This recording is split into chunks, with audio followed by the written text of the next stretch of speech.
Cerita ini dimulai pada suatu daerah di Jawa Tengah sekitar tahun 1977. Perkenalkan, namaku Kartika, satu-satunya anak dari pasangan Pak Mulyadi dan Bu Sarina. Aku tumbuh di sebuah desa kecil yang terletak di sudut timur Jawa Tengah.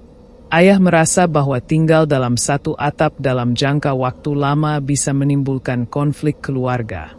Dengan tekad yang kuat, ayah memutuskan untuk melangkah lebih jauh dan berani mencari perubahan agar masa depan keluarga kami lebih baik. Kebetulan, ada sebuah rumah kontrakan yang tidak terlalu jauh dari rumah orang tua ayah. Rumah itu sudah lama kosong selama kurang lebih 2 bulan karena pemiliknya memutuskan untuk merantau dan menetap di luar kota. Sewa rumah tersebut sangat murah, hanya Rp200.000 untuk setahun penuh, harga yang sangat terjangkau untuk sebuah rumah di perkampungan saat itu.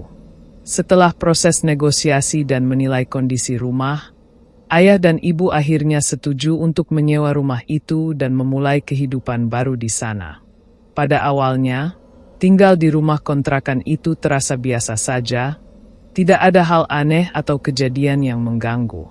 Namun, memasuki bulan ketiga, berbagai kejadian mistis mulai dialami oleh ibu. Rumah yang mereka tempati hanyalah rumah sederhana khas pedesaan. Dindingnya terbuat dari tembok dan bentuknya memanjang dari depan hingga belakang. Dari awal membangun rumah tangga, mereka belum memiliki fasilitas seperti itu. Ada satu hal yang cukup mencolok dari rumah kontrakan kami, yaitu pintu depan dan pintu belakang yang sejajar. Ciri khas ini membuat rumah kami sering disebut sebagai rumah lawang pancer, sebuah istilah yang dipercaya oleh masyarakat sekitar sebagai rumah yang rentan akan hal-hal gaib. Keanehan pertama dirasakan oleh ibu ketika ia hendak menunaikan salat maghrib. Tiba-tiba suasana yang awalnya dingin dan sejuk menjadi sangat panas, seolah ada sesuatu yang mengganggu harmoni di dalam rumah. Tak lama kemudian terdengar ketukan yang samar namun jelas dari arah pintu depan. Ketukan itu terdengar seolah seseorang ingin masuk ke rumah. Ibu pun ragu-ragu apakah mungkin ada tetangga atau saudara yang berkunjung. Dengan hati-hati, ia menyalakan lampu minyak tanah yang menjadi satu-satunya sumber penerangan di dalam rumah. Suasana seketika terasa tenang, seolah malam itu akan berlalu tanpa gangguan. Namun, saat ibu hendak menunaikan salat maghrib, tiba-tiba suasana berubah menjadi sangat panas.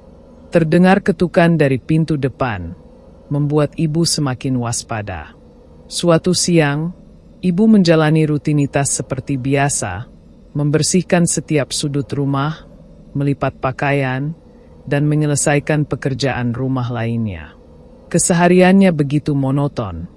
Namun ia melakukannya dengan penuh ketelatenan dan kesabaran. Namun, cuaca yang awalnya cerah dengan terik matahari mendadak berubah kelabu, awan gelap berarak, dan sinar matahari yang menyengat pun lenyap. Tiba-tiba kilatan petir menyambar-nyabar.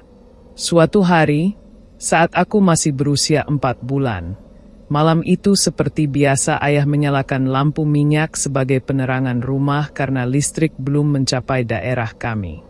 Aku yang masih bayi telah tertidur pulas dalam dekapan ibu. Tapi, beberapa jam setelah aku terlelap, tiba-tiba tangisku pecah. Suara tangisan begitu keras memecah keheningan malam. Namun yang lebih aneh lagi, mataku tetap kering tanpa air mata. Ibu, yang berpengalaman mendengar cerita-cerita mistis, teringat mitos bahwa bayi yang menangis tanpa mengeluarkan air mata bisa sedang melihat sesuatu tak kasat mata. Mata ibu dan ayah penuh khawatir, terutama ayah yang tidak bisa menerima melihat tangisku yang tak kunjung berhenti. Cemas menyelimuti wajahnya karena ia tahu betapa rentannya bayi seperti aku terhadap hal-hal gaib. Meski berbagai cara dilakukan, tangisanku tetap tak mereda. Ayah sempat berpikir untuk meminta bantuan seorang dukun bayi, namun ibu menolaknya. Ibu merasa lebih aman jika ayah tetap di rumah mendampinginya. Akhirnya, tepat pada tengah malam setelah berjam-jam menangis, aku pun tertidur kembali dan suasana rumah pun kembali sunyi. Namun, ketenangan itu tak bertahan lama. Tidak lama setelah aku tertidur, tiba-tiba terdengar suara ketukan di pintu depan. Awalnya ketukan itu pelan, namun semakin lama semakin keras dan intens. Ayah mulai merasa cemas tetapi ia beranikan diri untuk mendekati pintu. Sebelum sempat membuka pintu, dari sudut matanya ia melihat bayangan samar-samar bergerak di balik jendela rumah. Dengan hati-hati, ayah mendekati jendela berharap bisa melihat siapa atau apa yang berada di luar. Namun, saat ia mengintip keluar, tidak ada apa-apa. Ayah melihat sosok dengan mata merah menatapnya dengan tatapan yang begitu tajam dan menusuk, seolah menembus ke dalam jiwanya. Tubuh ayah mendadak terasa kaku seperti terpa beban berat yang tak terlihat. Ia merasakan nyeri yang menjalar di seluruh tubuhnya, membuatnya sulit bergerak atau berpikir.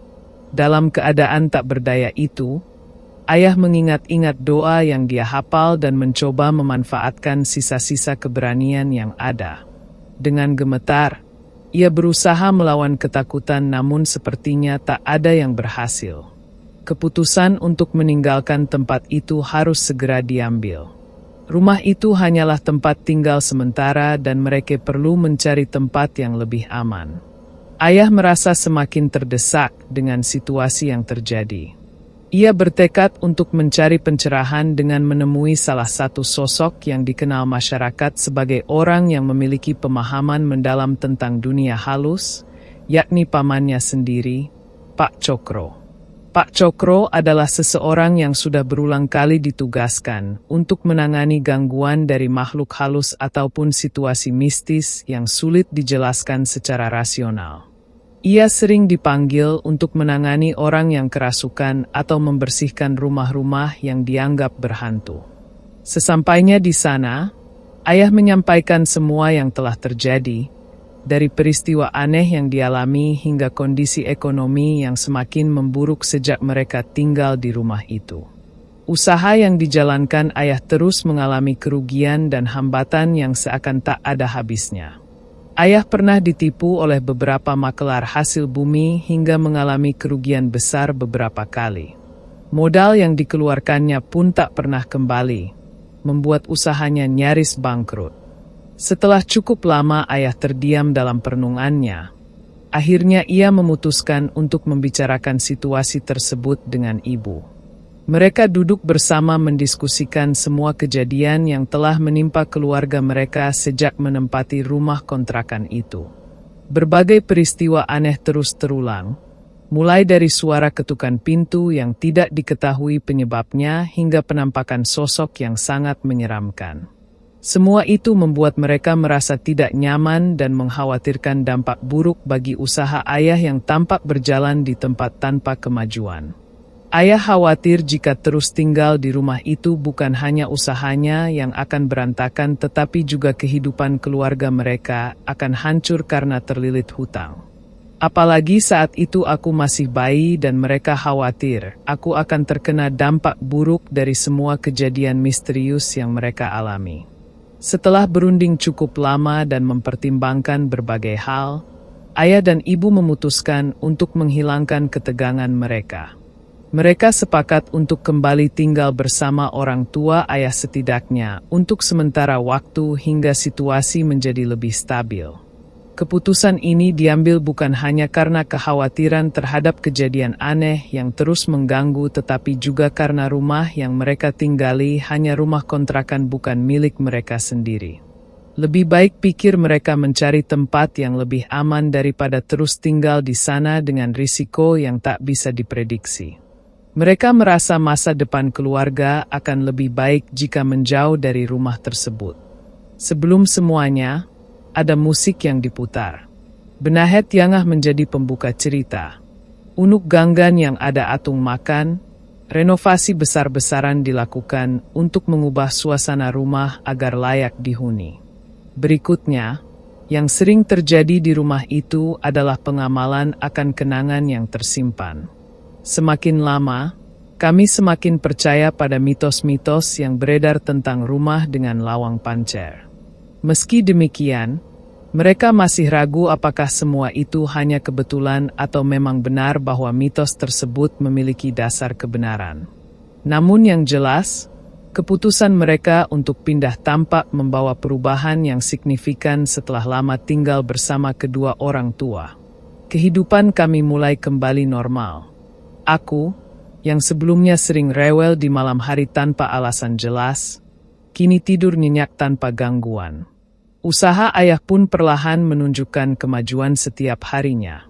Tampak ada perubahan positif yang membuat kami semakin yakin bahwa meninggalkan rumah itu adalah keputusan terbaik. Setelah 4 bulan berlalu sejak kepindahan kami, pemilik rumah kontrakan, Pak Juniarto, memutuskan untuk menjual rumah tersebut beserta toko di bagian depannya. Rumah baru tersebut kemudian ditempati oleh anak pertama Pak Wardoyo dan keluarganya.